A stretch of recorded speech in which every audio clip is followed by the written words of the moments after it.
اللہ کا جو رسول ہے اسی سے پوچھے یا نبی اللہ جب نور کتاب کا جو انتظام ہے وہ انتظام باقی رہنا چاہیے، ہم کس نور کی روشنی میں اس کتاب خدا کا مطالعہ کریں گے، کس نور کی روشنی میں ہم اس قرآن مجید کی تلاوت کریں گے؟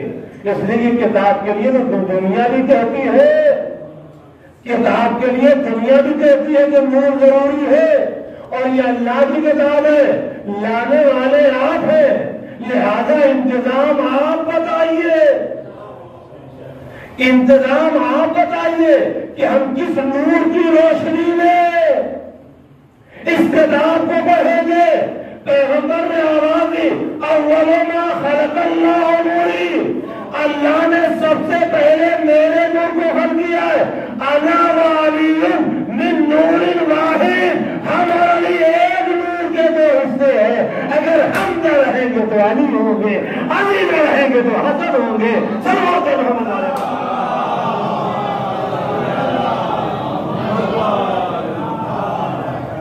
اور یہ وہ نور الہی کا سلسلہ ہوگا جس کی روشنی میں یہ کتاب خدا پڑھی جائے گی۔ دیکھیں انصاف بھی یہی کہتا ہے کہ اگر کوئی جگہ خالی ہو تو جگہ کے لحاظ سے ہی اپائنٹمنٹ ہوتا ہے، تقرری اور نیمتی اسی لحاظ سے ہوتی ہے، جیسی جگہ رہے گی ویسے ہی پرسنالٹی تلاش کی جاتی ہے۔ پیش نماز کی جگہ خالی ہوگی تو مؤذن کی صلاحیت والا آدمی نہیں رکھا جائے گا، آپ بھی نہیں رکھیں گے۔ ہم نے کہا ٹھیک ہے تو جماعت صاحب ریٹائر ہو گئے، اب جو کل سے اذان دیتے ہیں وہی نماز پڑھیں گے، آپ خود ہی نہیں مانیں گے۔ صلوات محمد والے کیا ان کے اندر تو اتنی صلاحیت ہے کہ اذان کہہ سکتے ہیں، یہ مؤذن دے سکتے ہیں، مگر امام جماعت کے جو شرائط ہیں وہ ان کے اندر نہیں پائے جاتے ہیں۔ 2 رکعت کے لیے ہم امام نیوکت کریں تو ٹھوک بجا کے، اور پورا دین چلانے کے لیے صلوات محمد والے محمد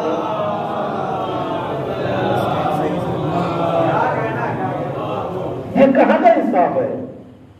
مسجد کا امام تو سب کچھ دیکھ رہے ہیں آپ، یہ ٹھیک ٹھاک ہونا چاہیے، شریف ہونا چاہیے، چہرہ درست ہونا چاہیے، عادل ہونا چاہیے، سارے شرائط۔ اور جسے دین چلانا ہے، جسے مذہب بتانا ہے، جسے مذہب کو بچانا ہے، وہ چاہے جیسا۔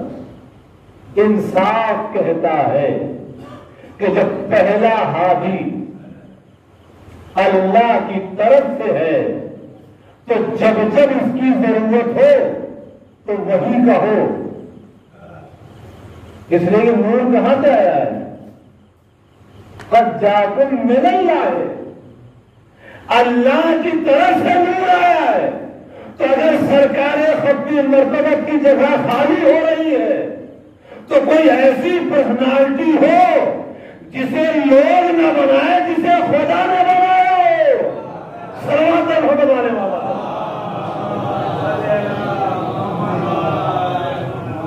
تو ظاہر سی بات ہے جب خدا بنائے گا تو اس کے اندر سارے صفات ہوں گے، اس کے اندر سارے کمالات ہوں گے۔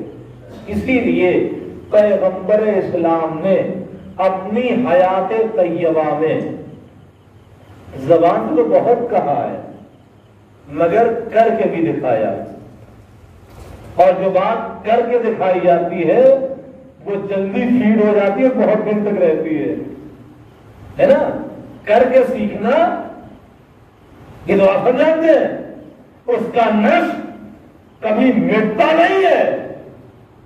پیغمبر اسلام نے اپنے بات کا انتظام صرف زبانی اعلان سے نہیں بلکہ عملی طور پر فزیکلی طور پر مسلمانوں کے سامنے کر کے دکھا دیا.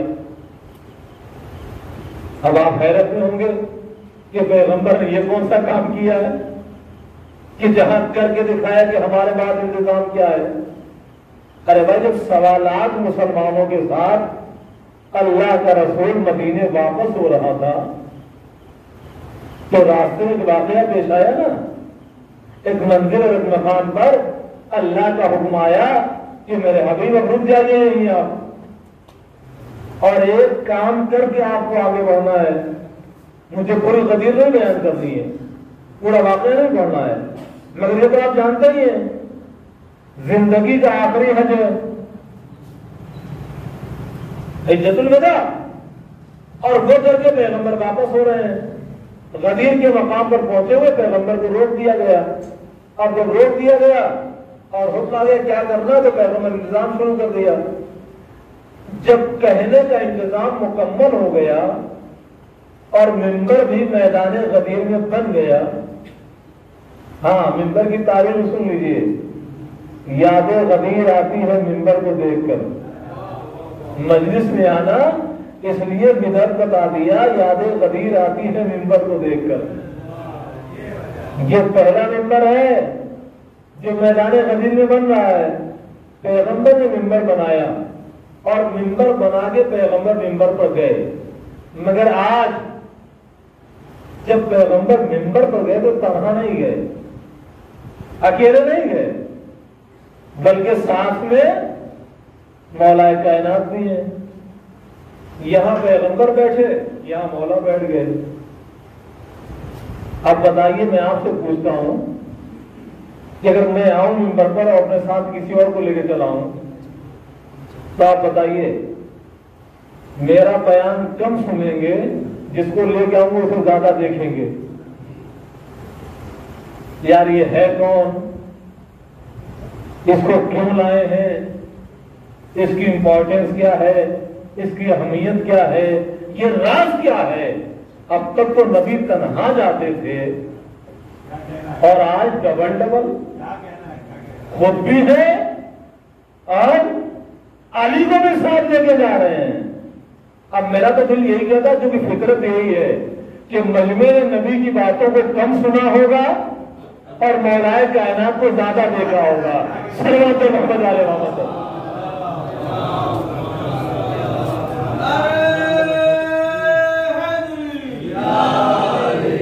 گویا پورا مجمع جو غدیر میں ہے وہ لاشعوری طور پر عبادت کر رہا ہے, اس لیے کہ علی کی ذات وہ ذات ہے جس کا چہرہ بھی دیکھنا عبادت ہے. صلوات محمد علیہ وسلم. تو آج پیغمبر نے انوکھا کام کیا, خود بھی گئے اور مولا کو لے کے گئے. کر کے دکھانا ہے تاکہ ہمارے پاس کوئی ڈبل مائنڈ نہ ہو, کوئی کسی شنکا میں اور شک میں نہ پڑ جائے. ساری شنکا کا سمادھان پیغمبر حق الامکان کر کے جا رہے ہیں. اب زبردستی اگر شیطان ہمیں مشکوک کرے تو یہ شیطان جانے اور ہم جانے. پیغمبر بروز ذمہ ہے, اللہ کے رسول کوئی دامن نہیں تھام سکتا کہ آپ نے یہ نہیں کہا, آپ نے یہ نہیں بتایا, آپ نے یہ نہیں کیا. نہیں, کسی کو کچھ کہنے کا موقع ہی نہیں دیا. گئے پیغمبر لے کے گئے, پوری تقریر لمبی چوڑی, بڑا طویل و عریض خطبہ پیغمبر نے ارشاد فرمایا, اور جو کہنا تھا اللہ کے رسول نے کہہ بھی دیا. اور ایک مرتبہ مولا کائنات کو, اب سمجھو دھیرے دھیرے لوگ آ رہی لے کے کیوں گئے ہیں, ایک مرتبہ اسی ممبر پر اٹھایا. اب آپ خود سمجھتے ہیں اگر میں کسی بچے کو اٹھا لوں تو کچھ چھپوں گا کچھ دکھوں گا. اگر کسی بچے کو اٹھا لیتا ہوں تو کچھ حصہ میرا دکھائی دے گا اور کچھ چھپ جائے گا. مگر اگر میں برابر والے کو اٹھا لوں تو دکھائی کون پڑے گا مجمع کو, مجمع کو دکھائی پڑے گا وہ جسے میں اٹھائے ہوئے ہوں. پیغمبر نے تاریخ کہتی کہ اتنا اٹھایا کہ سفیدی بغل نمودار ہو گئی. گویا پیغمبر یہ مولائے کائنات کو اٹھا نہیں رہے بلکہ دکھا کے بتا رہے ہیں کہ دیکھو جب میں نہ دکھائی دوں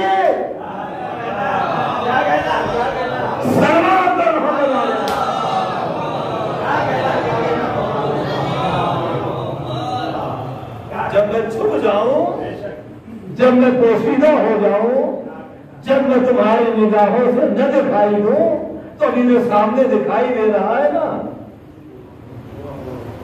اسی کے نور کی روشنی میں تمہیں کتاب خدا کو پڑھنا ہوگا. صلوات محمد والے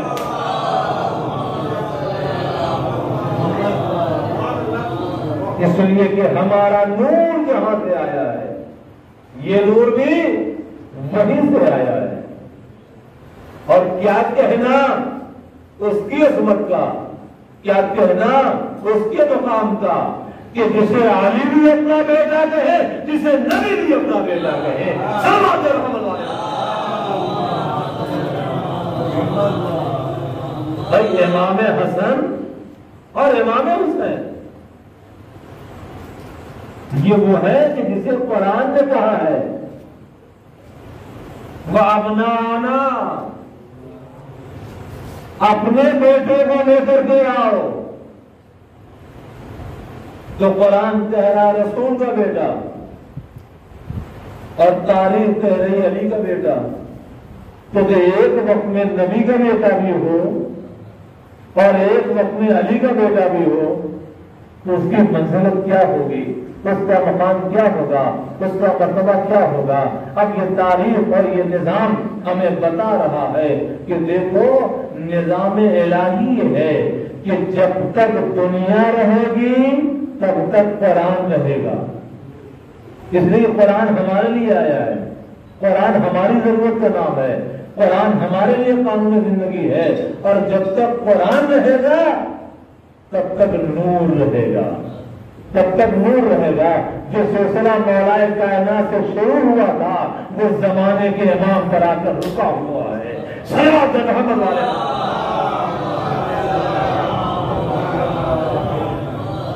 اب جس کے بھی مقدر میں ہو وہ نور الہی کی روشنی میں اس کتاب خدا کی تلاوت کرے. اللہ کی طرف سے یہ انتظام مکمل ہے. آج انہیں شخصیتوں کی شب شہادت ہے. یوں تو ہم تقریباً 2 مہینے سے کربلا والوں کا ماتم کر رہے ہیں, کربلا والوں کی مصیبت بیان کر رہے ہیں, کربلا والوں کا نوحہ پڑھ رہے ہیں. مگر آج کی شب اور کل کا دن ہم ان 2 معصوم شخصیتوں کا ماتم کریں گے, ہم ان کا نوحہ پڑھیں گے, ہم ان کی مظلومیت پر آنسو بہائیں گے. میرا دل تو یہی کہتا ہے کہ جب وفات رسول کی تاریخ کو امام حسن کی بھی شہادت ہوئی ہوگی تو ثانیہ زہرا نے اپنے بھائی کے لاشے سے تڑپ کر یہی کہا ہوگا بھیا حسن, نانا کی برسی کا دن تو یوں ہی کافی رقم بنانے کے لیے. اے بھیا حسن, آج کے دن تم نے بھی ہمارا ساتھ چھوڑ دیا. یقین جانیے یہ دونوں شخصیتیں کتنی مظلوم ہیں. خود پیغمبر اسلام کی ذات بھی اور خود امام حسن کی ذات بھی بے حد مظلوم ہے, بے حد مظلوم ہے. کیا سنتے ہیں آپ, تاریخ یہی کہتی ہے کہ پیغمبر کا سر سیدہ کے زانوں پر ہے اور کوئی آنے والا آن کے کہتا ہے میں اللہ کے رسول سے ملاقات کرنا چاہتا ہوں. شہزادی نے جواب دیا کہ واپس جاؤ, میرا بابا اس وقت اس عالم میں نہیں ہے کہ تم سے ملاقات کر سکے. آواز کچھ دیر کے لیے خاموش ہوئی, پھر دوبارہ دخل باب ہوا. کون؟ میں اللہ کے نبی سے ملاقات کرنا چاہتا ہوں. پھر شہزادی نے جواب دیا اس وقت میرا بابا اس عالم میں نہیں کہ تم سے ملاقات کر سکے. پھر آواز خاموش ہو گئی. تھوڑی دیر بعد پھر دخل باب ہوا. کون؟ میں اللہ کے نبی سے ملاقات کرنا چاہتا ہوں. کچھ ایسا انداز تھا اس تیسری آواز میں کہ سیدہ نے جواب تو دیا مگر جواب کے ساتھ شہزادی کی آنکھوں سے آنسو نکل آئے. شہزادی کی آنکھوں سے آنسو نکل آئے. باپ اپنی اولاد کی آنکھوں میں اپنی زندگی میں آنسو نہیں دیکھنا چاہتا اور اسی لیے وجہ ہے, یہی وجہ ہے کہ جب آنسو سیدہ وہ سارے پیغمبر پر گرے تو پیغمبر نے آنکھیں کھولی اور آنکھ کھول کر کے کہتے ہیں سیدہ یہ میری لاڈلی سیدہ فاطمہ یہ تمہاری آنکھوں میں آنسو کیوں ہیں؟ شہزادی نے پورا ماجرا بیان کیا. بابا ایک شخص ہے جو بار بار کہتا ہے میں اللہ کے نبی سے ملاقات کرنا چاہتا ہوں, میں بار بار کہتی ہوں کہ میرا بابا اس وقت اس عالم میں نہیں ہے کہ تم سے ملاقات کر سکے مگر وہ آنے والا واپس نہیں جا رہا ہے. اللہ اللہ اتنا سننا تھا. پیغمبر کہتے ہیں فاطمہ ارے تمہارے دل کی فضیلت ہے کہ جس کی وجہ سے فرشتے اجل بھی رکا ہوا ہے. اے فاطمہ دے دو اجازت. وہ تو ایک ملاقات کا بہانہ ہے, وہ مجھے بارگاہ خداوندی میں پیش کرنا چاہتا ہے. جزاکم اللہ خیر الجزا. باپ کی جدائی اولاد کے لیے کتنی شاق ہوتی ہے, کتنی شاق ہوتی ہے, جس کے لیے آپ سنا کرتے ہیں کہ وفات پیغمبر کے بعد جب تک زندہ رہی سبت علیہ مصائب اللہ سبت علیہ میں سرنا لیا لیا. اے بابا آپ کے بعد مجھ پر اتنی مصیبتیں پڑی کہ اگر وہ مصیبتیں دن کو بڑھتی تو وہ دن مثل شب تاریخ کے ہو جاتے. ہمیں تاریخ میں دو مظلوم اولاد ایسی ہیں کہ جن کے ساتھ دنیا نے ایک جیسا سلوک کیا, ایک بڑی فاطمہ اور ایک چھوٹی فاطمہ. ایک وہ فاطمہ جو اپنے باپ کو غم مدینے میں بنا رہی ہے اور ایک وہ فاطمہ جو اپنے باپ کو کربلا میں رو رہی ہے. مدینے کی فاطمہ کو بھی ان کے بابا کی وفات کے بعد انہیں رونے نہ دیا گیا. آئے کربلا میں بھی جب سکینہ اپنے بابا کو روتی تھی کبھی تماچے کبھی تازی آنے لگتے تھے. ہاں مدینے کی فاطمہ بھی جب اپنے بابا کو رونا چاہتی تھی کبھی تازی آنے سے اذیت پہنچائی جاتی تھی, کبھی مولا کائنات سے شکایت کی جاتی تھی. آج کی شب شہزادی کائنات کی یتیمی کی شب ہے اور اسی کے ساتھ ساتھ جناب قاسم کی یتیمی کی شب ہے. آج دنیا سے قاسم ابن حسن کا بابا اس دنیا سے جا رہا ہے. آج شہزادہ قاسم یتیم ہو رہا ہے. اللہ اللہ قاسم کو حسن نے کربلا کے لیے بہت پہلے سے تیار کر دیا تھا. یہی وجہ ہے کہ شہادت سے پہلے ہی تعویذ باندھ دیا تھا. یہ رات کو کربلا کے میدان میں اس وقت کھلا کہ بڑا بھائی بھی اپنے چھوٹے بھائی کے ساتھ کربلا میں پوری طرح شریک ہے. جب قاسم کے بازو پر بندے ہوئے تعویذ کو پڑھا گیا کیا لکھا تھا؟ اے قاسم دیکھو میرے لال جب تمہارا چچا عالم مصیبت پہ آ جائے تو تم اپنی جان کو جان نہ سمجھنا, اپنی جان اپنے چچا کے قدموں پر قربان کر دینا. جزاکم اللہ خیر الجزا. خدا آپ کو کسی غم میں نہ لگائے بجز غم محمد اور آل محمد کے. یہ بڑا بھائی کیسا ہے جو اپنے بیٹے کو اپنے چچا پر قربان ہونے کا حکم دے رہا ہے. ہاں قاسم نے بھی وہی کیا. جب چچا سے اجازت نہیں ملتی تو ماں پروا کہتی میرے لال کیا ہوا, تم اب تک مقتل میں کیوں نہیں گئے؟ قاسم کہتے اماں چچا سے جب اجازت لینے جاتا ہوں تو چچا اپنے سینے سے لگا کے رونے لگتے ہیں. اے میرے لال قاسم ارے تم تو میرے بھائی کی یادگار ہو. اے بیٹا تجھے کیسے اجازت دوں؟ اور واپس آتے ہیں، ماں کہتی نہیں میرا تم مقتل میں جاؤ، قاسم کہتے چچا اجازت نہیں دیتے۔ جب پکڑا جناب ام فروا نے کہہ دیا، ام فروا کہتی جاؤ قاسم، اب اگر اجازت نہ ملے تو تم خیمے میں نہ آنا۔ ایک مرتبہ چچا اور خیمے کے درمیان جناب قاسم بیٹھ گئے، بیٹھ کر ہاتھوں کو باہر گئے، خدا بندی بلند کرتے ہیں پروردگار تو وارے قاسم کی قسمت، ماں کہتی ہے خیمے میں نہ آنا، چچا کہتے ہیں تمہیں کیسے اجازت دوں، اب قاسم جائے تو کیسے جائے۔ لیجیے یہی وہ مرحلہ تھا جب قاسم نے مصیبت کا احساس کیا اور یاد آیا کہ بابا نے جو تعویذ باندھا تھا، بس ساری تفصیلات کو چھوڑتے ہوئے آخری فقرے سنے، پہنچے خوشی خوشی چچا کی خدمت میں، چچا یہ لیجیے بابا کا پیغام، یہ لیجیے بابا کی تحریر۔ بھائی نے بھائی کی تحریر کو دیکھا، آنکھوں کو لگایا، حسین بھائی کو یاد کر کے گریہ کرنے لگے۔ لیجیے اب کوئی چارہ کار نہ تھا سوائے اس کے کہ بھتیجے کو مسئلے کربلا کی طرف روانہ کر دیں۔ قاسم نے امام حسین نے قاسم کو روانہ کر دیا۔ اب تاریخ کربلا کہتی ہے کہ قاسم کے بلانے پر امام حسین جتنی تیزی کے ساتھ اور جس عالم میں گئے ہیں مقتل کی طرف، کسی شہید کی آواز دینے پر نہیں گئے، اتنی تیزی کے ساتھ اور اتنے جوش کے ساتھ امام حسین میدان کربلا میں گئے کہ دشمن کی فوج سمجھی کہ شاید حسین ہم پر حملہ آور ہو رہے ہیں۔ اب تو بھگدڑ مچی، ادھر کے گھوڑے ادھر، ادھر کے گھوڑے ادھر، درمیان میں قاسم زندگی میں تقسیم ہو گئے۔ لیجیے عزیز ہو، قاسم کے لاش کے ٹکڑوں کو چچا نے اکٹھا کیا، لے کر خیمہ گاہ میں آئے۔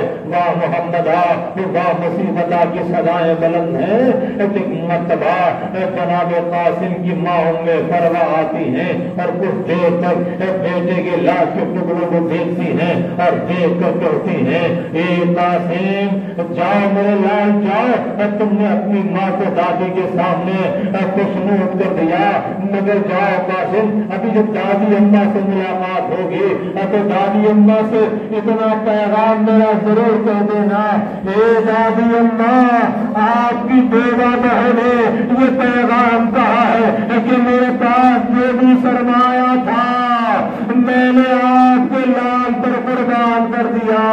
ایک سے دادی اماں سے کہنا ہماری اس قربانی کو قبول کر لیں۔ الا لعنۃ اللہ علی القوم الظالمین سیعلم الذین ظلموا قلب قلب ینقلبون۔ گزارش ہے ایک بار اور سورہ ہم 3 مرتبہ سورہ اخلاص پڑھ کر کے سید محمد اصغر مرحوم ابن سید انور حسین مرحوم کی روح کو احسان فرمانا۔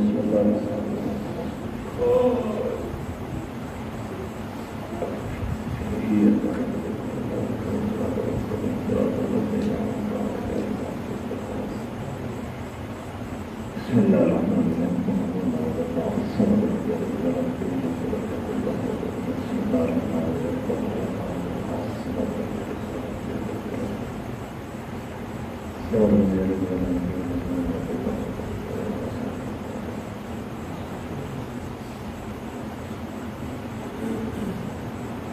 ماتم